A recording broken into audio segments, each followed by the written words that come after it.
The Mendocino fire, this is going on right now, is a god like level. I was actually in California in my car for a month, and I'm from Florida, but I was there. Really, I wasn't up to anything except just I like to survey the land that we're in. Um, the camera just got dark. It's okay. But I was surveying the land, and I know how to travel according to the geography of the land itself. I don't even use a map, and I traveled the entire country. This was about a year ago, and I drove around Mendocino quite a bit, and I learned about it, and I learned about the land out there, and I learned about the relationship the people have, or lack of one, to the land in that region. Now, just as of a few minutes ago, there was a news release saying the Mendocino fire, this is around Clear Lake, one of the oldest lakes in the West Coast from volcanic activity, that essentially is one of the worst fires in California history. Now, I'm pretty sure there's a lot of questions as far as what should be done. Should they fight it outright? Is that going to really help? Is this man-made? Is this natural? Well, let me tell you something. I can't talk for every fire, especially not the Santa Rosa fire, because there was probably some human intervention in that one. Unfortunately, we're not going to go there with this. But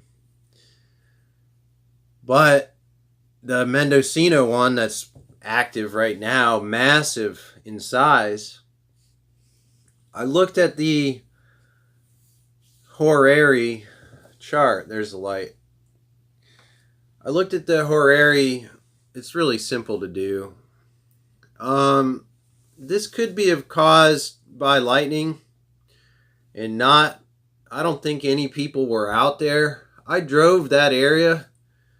It's not a very comforting zone. The natural landscape out there, regardless of mankind's involvement at this point, just the natural side of it alone is very volcanic. There's a lot of heat under the ground. There's a lot of unrest in the natural energy out there. Maybe several thousands of years ago, it saw some volcanic and magma type lava. All types of stuff has happened out there before. How far back? Maybe into a previous epoch. So, with that being understood, that region is naturally very kind of volcanic and destructive, potentially destructive. Now, our history maybe doesn't go back that far. The Spaniards were potentially in that region, and before that it was natives. So, I personally, in my opinion, as I'm pretty good with land reading and land understanding, and nature kind of speaks to me. So, of course, I would not personally choose that region to inhabit. I like this eastern part of the continent because it has the forests that I enjoy. But for some more active people and more aggressive people, the West Coast fits their mentality, be it for good or evil. So it's not a judgment call. Just pointing out some things.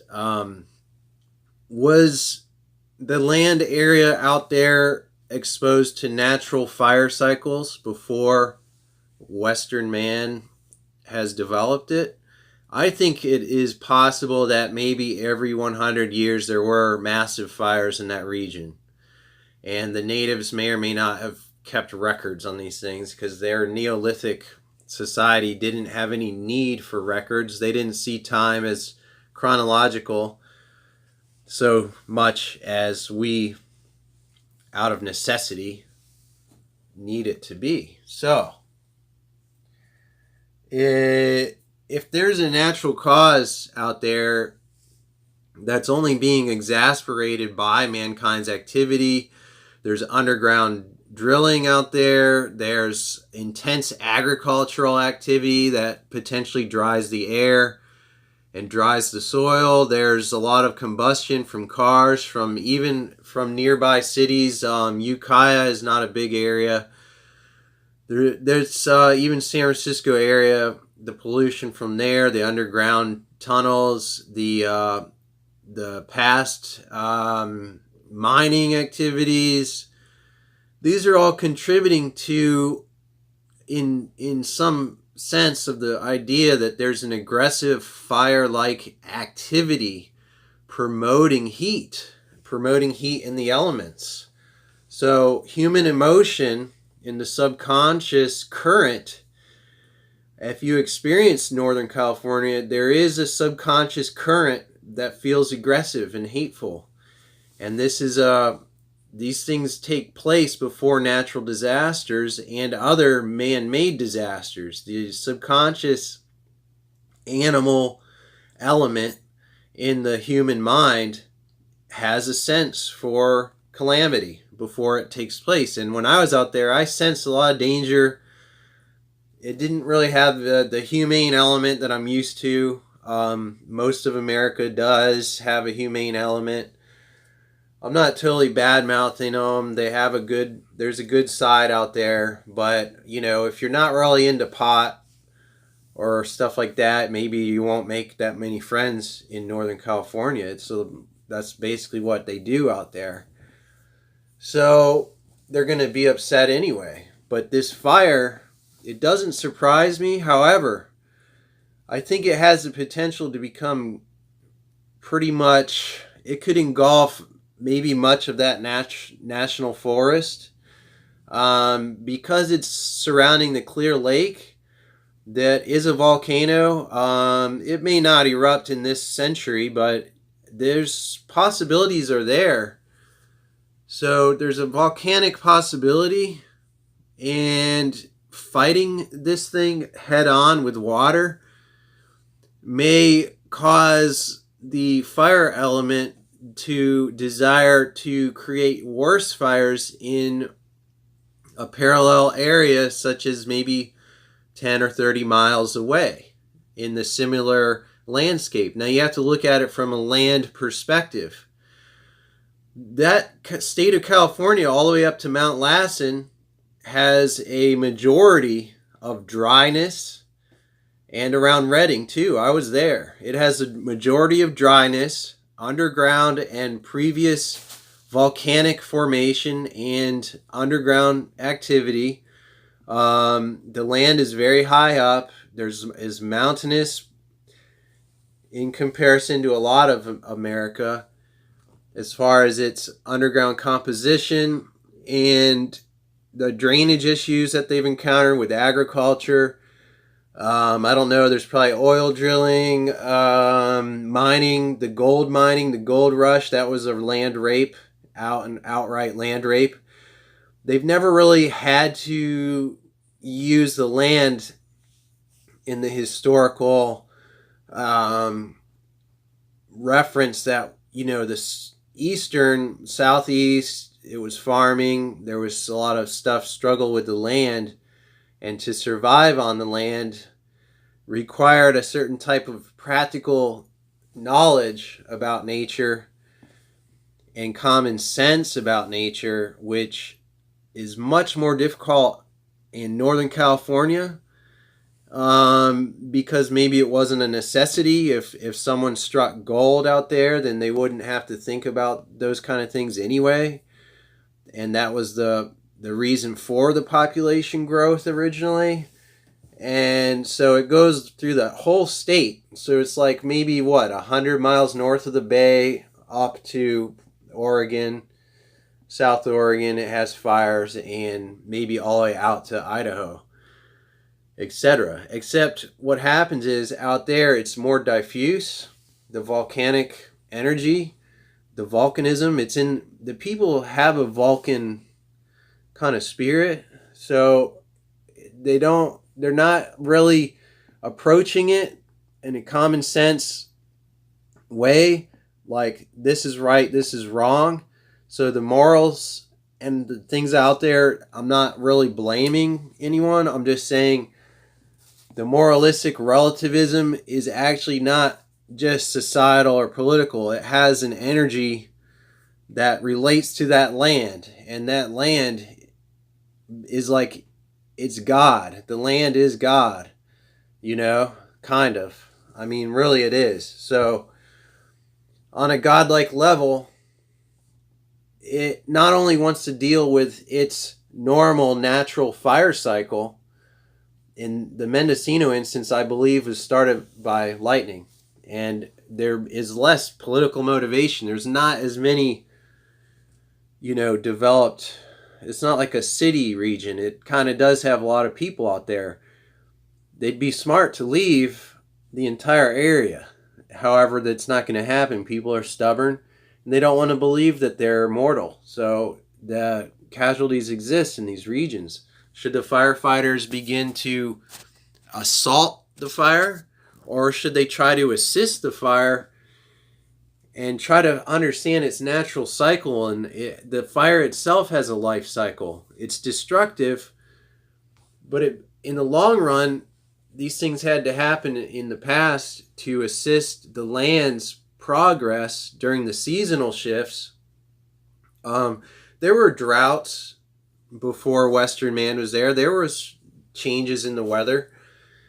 It's just being agitated, and the activities out there are not causing restfulness in the land, and it's extremely dry. And unfortunately, no matter how much firefighting they do in the Mendocino fire, the potential and the natural flow out there is extreme heat and extreme volcanic activities. So what should they do? Should try to evacuate as many people as possible. Give them a common sense plan. That was one of the things in Santa Rosa. There was lacking common sense. And when I was there, people stole money from me. It was weird. At a bar, they stole money from me on my credit card. I mean, it just never happens in normal places. There's common sense would tell you at the onset to investigate the land and the properties of the land. But they don't really know about that on the West Coast. I'm sorry, but they really don't. And so because of that, there's all kinds of cause and effects. The politicians can argue all they want about what caused it. They're out of touch anyway. They don't know about nature. And a majority of the white Western world is out of touch with nature. And so they can't read the land and how it's going to progress and affect. And if they do adjust their mindset, then the paradigm has been broken. So the fire, it doesn't matter. Fire is eternal. That is from God, the four elements, and the fifth being the spirit or ether. But it's kind of related. So it's too bad, but on the other hand, it's part of nature. So trying to fight it could make things worse, like fighting it 1-to-1. However, assisting it to its natural progression, and they may be doing that to some degree, but a lot of this stuff is sort of preventable. But the laws and the understandings are not available, except in this kind of subculture of internet and, Madame Blavatsky type stuff, where people understand it, but in order to reason with the common people, they are very offended by reasoning, and their common sense is totally out the window, and they've been assaulted by the media and the television and these mental, psychological dispositions that are being placed in their lives. So this whole thing is on a God level, and it's not going to just affect the common person. It's going to affect the elite.